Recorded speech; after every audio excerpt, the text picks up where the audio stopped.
പ്രവാസി സമൂഹത്തിനോട് രണ്ടു വാക്ക് സംസാരിക്കുന്നതിന് വേണ്ടി ഈ അവാർഡ് സ്വീകരണ വേളയിൽ അദ്ദേഹത്തെ ഹാർദവുമായി സ്വാഗതം ചെയ്യുന്നു. ഏവർക്കും നന്ദി അർപ്പിക്കുകയാണ്. നിങ്ങൾക്കറിയാം, ഇന്ന് ഏറ്റവും ഇമ്പോർട്ടൻ്റ് ആയിട്ടുള്ളൊരു ദിവസമാണ്.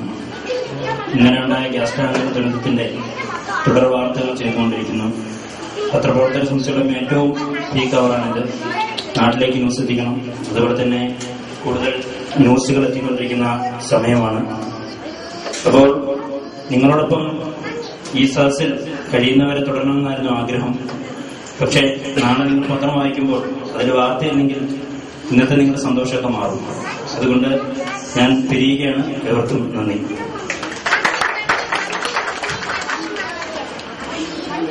അച്ചടി മാധ്യമ രംഗത്ത് കഴിഞ്ഞ 12 വർഷങ്ങളായി റിയാദിൽ തുടരുന്ന ശ്രീ KU ഇക്ബാൽ അവരോടൊപ്പം പ്രവാസലോകത്തെ തലസ്ഥാനത്ത് നിന്നുകൊണ്ട് മാധ്യമ ദിനപത്രത്തിൽ പ്രവാസികളുടെ എല്ലാ പ്രശ്നങ്ങൾ ഒപ്പിയെടുത്ത് വാർത്തകൾക്ക് പുതിയ മാനം നൽകുന്ന ശ്രീ നജീബ് കൊച്ചിറങ്കലിനോടൊപ്പം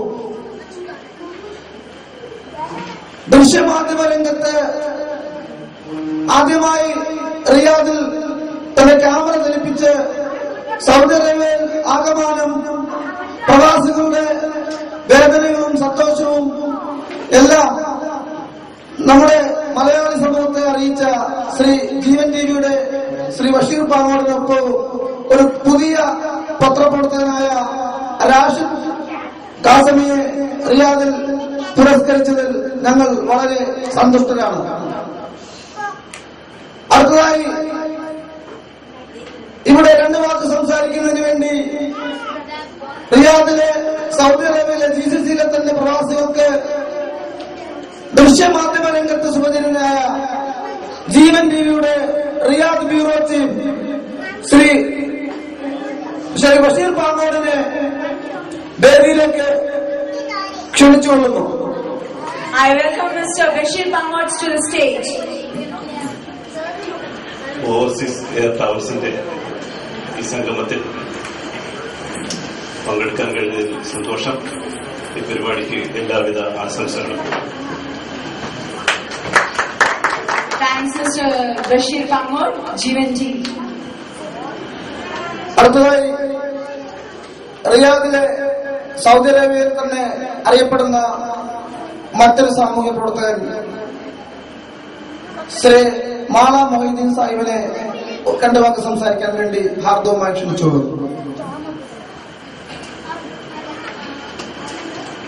ആദരണീയനായ ഓവർസീസ് ട്രാവൽസിന്റെ country manager mister Rafi Pangod, പ്രിയപ്പെട്ട കര സ്നേഹികളെ, ഓവർസീസ് ഇന്ത്യൻ ട്രാവൽസ് പുതിയ പുതിയ പരിപാടികളുമായി റിയാദ് പ്രവാസി സമൂഹത്തിന്റെ മുന്നിലെത്തുമ്പോൾ ഓവർസീസ് ട്രാവൽസ് മുന്നോട്ട് വെക്കുന്ന തൊഴിൽ സംബന്ധമായ അല്ലെങ്കിൽ അവർ നമുക്ക് തരുന്ന സേവനങ്ങളെക്കാൾ ഉപരി നേരത്തെ ഉദ്ഘാടകനും അതുപോലെ ബഷീർ പാണ്ടിക്കാടും സംസാരിച്ചതുപോലെ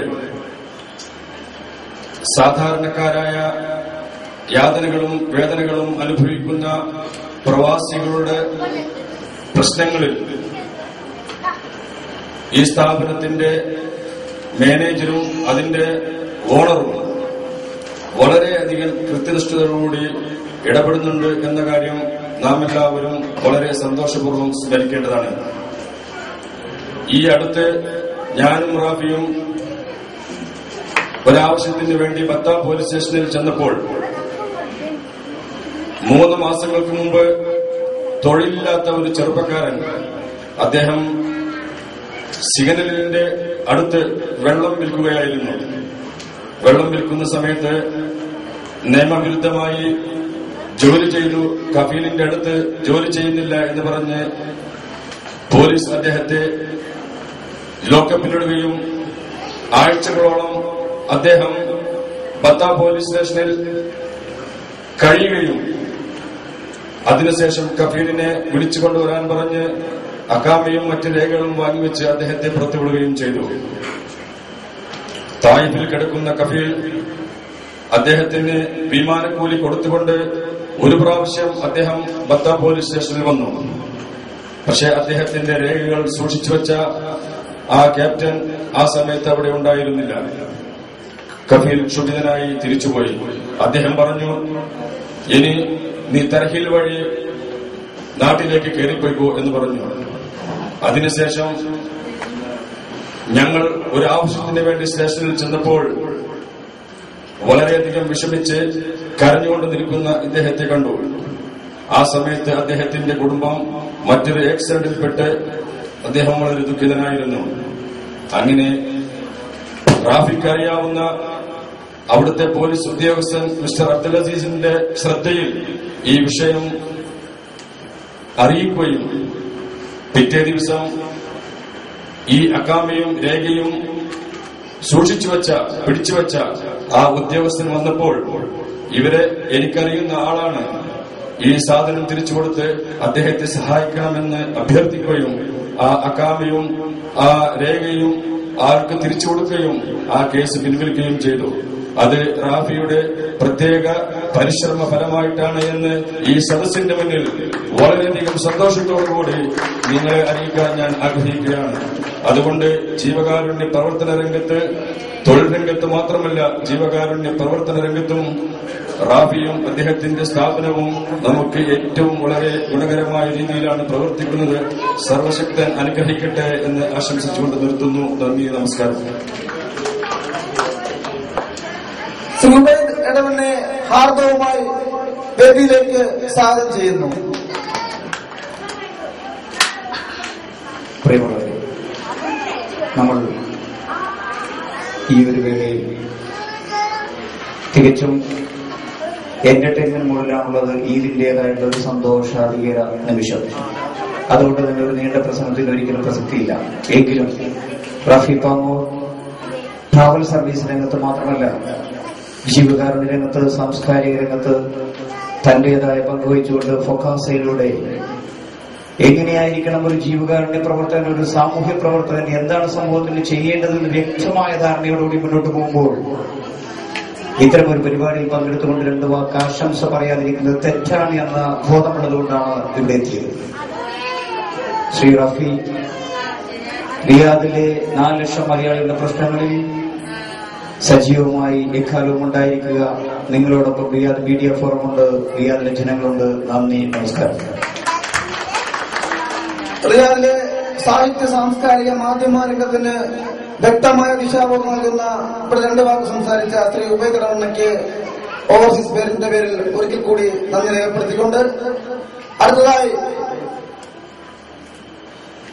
തന്റെ പ്രവാസ ജീവിതത്തോടൊപ്പം തന്നെ സൗദി ടൈംസ് എന്ന് പറയുന്ന ഒരു മാഗസിനിൽ ജോലി നോക്കി, തുടർന്ന് തേജസ് ദിനപത്രത്തിൽ കുറെ നാൾ ജോലി നോക്കി നാട്ടിലേക്ക് മടങ്ങുകയും അവിടെ നിന്നും പരിശീലനം നേടി ഇപ്പോൾ തലസ്ഥാനത്തേക്ക് റിപ്പോർട്ടർ ചാനലിന്റെ റിപ്പോർട്ടറായി തിരിച്ചെത്തിയ ശ്രീ നസറുദ്ദീൻ പി ജെ പ്രതിഭാനത്തിന്റെ വേദിയിലേക്ക് ഹാർദവമായി സ്വാഗതം ചെയ്യുന്നു. പ്രിയമുള്ള വേദിയിലുള്ള വിശിഷ്ടാതിഥികളെ, പ്രിയമുള്ള സഹോദരന്മാരെ, സഹോദരികളെ, സുഹൃത്തുക്കളെ, പണമുണ്ടെങ്കിൽ ബിസിനസ് ചെയ്യാം. പക്ഷേ ആ ബിസിനസിനോടൊപ്പം സാമൂഹിക നന്മ ലക്ഷ്യമാക്കി പ്രവർത്തിക്കാനുള്ള ഒരു മനസ്സുകൂടി ഉണ്ടാവുക എന്നത് അത്ര നിസ്സാര കാര്യമല്ല. അത് നമ്മൾ വളർത്തിക്കൊണ്ടുവരേണ്ട, പ്രോത്സാഹിപ്പിക്കേണ്ട ഒന്നാണ്. അത്തരത്തിലുള്ള ഒരു സാമൂഹിക പ്രവർത്തനങ്ങൾക്ക് മുതൽക്കൂട്ടായ ഒരു വ്യക്തി ശ്രീ റാഫി പാങ്ങോട് നേതൃത്വം നൽകുന്ന ഈ ഓവർസീസ് എയർ ട്രാവൽസിന്റെ ആഭിമുഖ്യത്തിൽ നടത്തുന്ന ഈ ഒത്തുചേരലിൽ ഹൃദ്യമായ അഭിനന്ദനങ്ങൾ, ആശംസകൾ റിപ്പോർട്ടർ TV ചാനലിന് വേണ്ടി നേർന്നുകൊണ്ട് എന്നെ ക്ഷണിച്ച നിങ്ങൾക്ക് ഹൃദ്യമായ നന്ദി അറിയിച്ചുകൊണ്ട് ഞാൻ എന്റെ വാക്കുകൾ നിർത്തുന്നു. നന്ദി, നമസ്കാരം.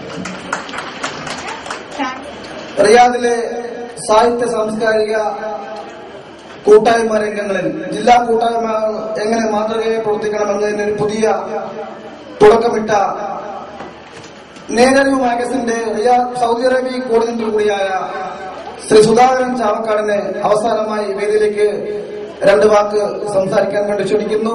തുടർന്ന് നിങ്ങൾ കാത്തിരിക്കുന്ന പ്രതിഭാനത്തിലെ ഈദിൻ ഇശൽ രാവ് ഇവിടെ ആരംഭിക്കുന്നതാണ്. റാഫി ആദ്യമായിട്ട് ഇങ്ങനൊരു അവാർഡിനെ കുറിച്ച് സംസാരിച്ചപ്പോൾ തന്നെ കൂടെ അന്നുണ്ടായിരുന്ന ഒരാളാണ് ഞാൻ. പ്രതിഭാനം, കാരണം വലിയൊരു അർത്ഥവത്തായ പേരാണിത്. സാധാരണ ഒരു അവാർഡ് ദാനത്തിലൊക്കെ പറഞ്ഞ അവാർഡ് ദാനം എന്നൊക്കെ വരുന്നപ്പോ നമ്മൾ കാണാറുള്ളൂ. അപ്പോ മലയാളം ശരിക്ക് സത്യത്തിൽ എനിക്ക് പോലും മലയാളം മറന്നുകൊണ്ടിരിക്കുന്നു എന്നാണ് സാധാരണ പറയാറ്. അപ്പൊ ഈ മലയാളം മറക്കാതിരിക്കുന്നതിനും മലയാളത്തിലേക്ക് കൂടുതൽ ആളുകളെ അടുപ്പിക്കുന്നതിനും വേണ്ടി, അല്ലെങ്കിൽ മലയാളികൾ എങ്ങനെ മലയാളം പഠിക്കണം, മലയാളം പറയണം എന്നുള്ളതിനെ കുറിച്ചിട്ടൊക്കെ തന്നെ ഒരു ചർച്ചയ്ക്ക് വേദിയിട്ടുകൊണ്ടാണ് നേരറിവ് എന്നൊരു മാഗസിൻ നാട്ടില് ഇപ്പോ പുതിയതായിട്ട് രൂപപ്പെടുത്തിയെടുക്കുന്നത്. അപ്പൊ അതിന്റെ ഒരു പ്രവർത്തനം കൂടിയാണ് ഞാൻ. എന്നിരുന്നാലും എല്ലാവർക്കും നന്ദി. ഈ സ്റ്റേജിലേക്ക് എന്നെ വിളിച്ച നമ്മുടെ പ്രിയപ്പെട്ട റാഫി പാങ്ങോട്, അതുപോലെ ഇതിന്റെ സംഘാടകർക്ക് എല്ലാവർക്കും നന്ദി രേഖപ്പെടുത്തിക്കൊണ്ട് നമസ്കാരം. ഈദിൻ ഇശൽ രാവെന്ന പ്രത്യേക പരിപാടി ഇവിടെ ആരംഭിക്കുകയായി.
സാധാരണ പ്രവാസികൾക്ക് ആതുര സേവനത്തിന്റെ കരസ്പർശം നൽകിയ ജീവകാരുണ്യ പ്രവർത്തക ഷിക്കു സ്റ്റീഫൻ അവർക്ക് പ്രതിഫലം പ്രവാസ കർമ്മ പുരസ്കാരം നൽകുന്നതിന് വേണ്ടി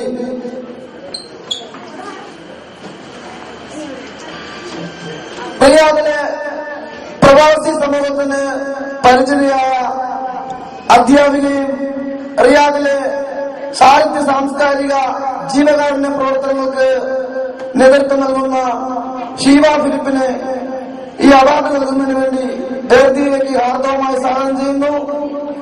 പ്രതിഫലം പ്രവാസ കർമ്മ പുരസ്കാരം സ്വീകരിക്കുന്നതിന് വേണ്ടി ഷിക്കു സ്റ്റീഫൻ എന്ന ആതുര സേവന ജീവകാരുണ്യ പ്രവർത്തകരെ വേദിയിലേക്ക് ക്ഷണിച്ചുകൊള്ളുന്നു.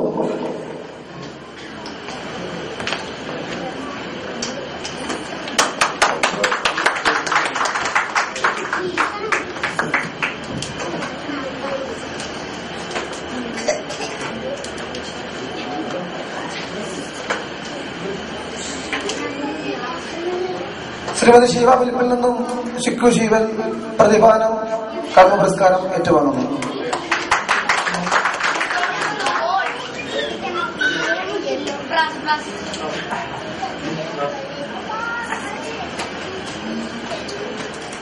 ഷീബ ഫിലിപ്പ് നിങ്ങളോട് 2 വാക്ക് സംസാരിക്കുന്നു. ഈ അവാർഡ് ഏറ്റുവാങ്ങിയ ഷിക്കു സ്റ്റീഫനും നിങ്ങളോട് 2 വാക്ക് സംസാരിക്കുന്നു. ആദ്യമായി ഷീബ ഫിലിപ്പ്. എന്റെ പേര് ഷീബ രാജു ഫിലിപ്പ്. പിന്നെ ഞാനിവിടെ കടന്നു വന്നത് ഈ ഒരു പ്രോഗ്രാമിന് ഞങ്ങളുടെ പ്രിയ സുഹൃത്ത് റാഫി വരണം, ചേച്ചി വരണം, ഞങ്ങളുടെ ആനിവേഴ്സറി ആണെന്ന് പറഞ്ഞപ്പോ ഞാൻ വിചാരിച്ചു അത്താഴം കഴിക്കാൻ വിളിച്ചതായിരിക്കും. ഇവിടെ വന്നപ്പോഴാണ് മനസ്സിലായത് പ്രോഗ്രാം ഉണ്ട്, അത് കാണാൻ വേണ്ടിയിട്ടാണ് വിളിച്ചത്. പിന്നെ ഞാൻ നോക്കിയപ്പോൾ ഈ സ്റ്റേജിലെ ഒരു പ്രത്യേകത, വന്നവരെല്ലാം നിൽക്കുക, ഒരൊറ്റ കസേര കൊടുത്തിട്ടില്ല. ഇവരാരും അതായത് കസേരയ്ക്ക് വേണ്ടി അടിപിടി കൂടുന്നവരല്ല എന്ന് എനിക്ക് മനസ്സിലായി. ജയലളിതയെ അനുഗമിക്കാൻ ശ്രമിക്കുവാണോ എന്നും ഉള്ളിൽ സന്ദേഹം